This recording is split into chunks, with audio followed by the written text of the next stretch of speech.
Today we're going to be installing these Graves throttle stops.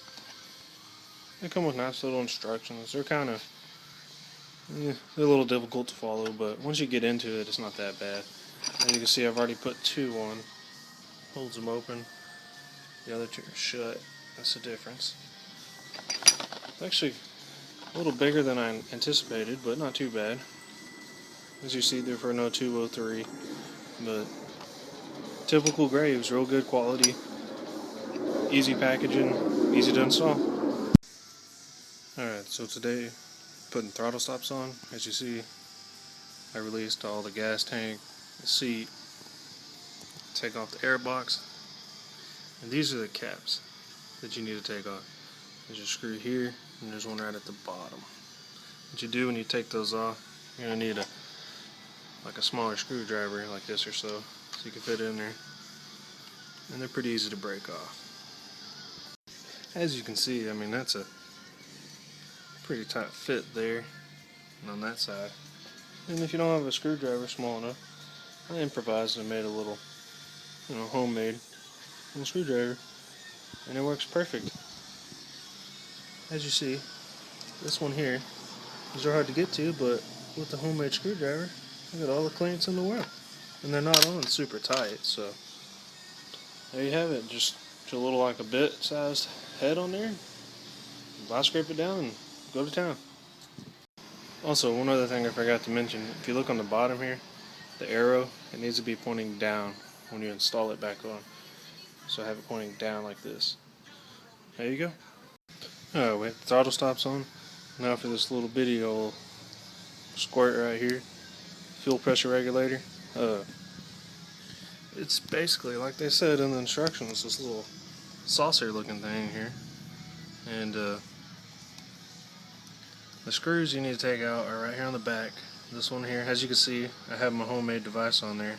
And I had to go down to a little bit smaller vice grips because of the clearance issue. But take that one out, and then there's one right behind here. You barely see it. Right there it is. So those are the two bolts you need to take off.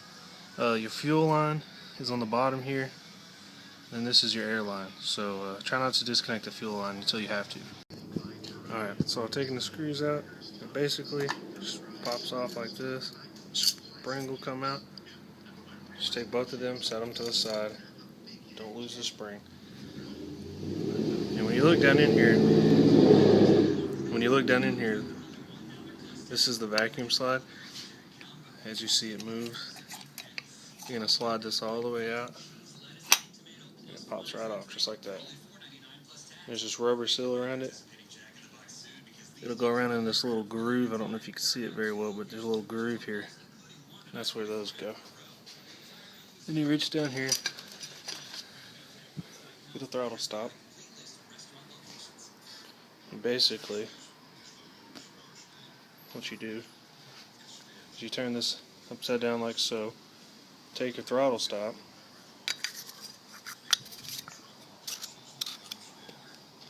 just slide it on, and then basically just apply just a little bit of pressure.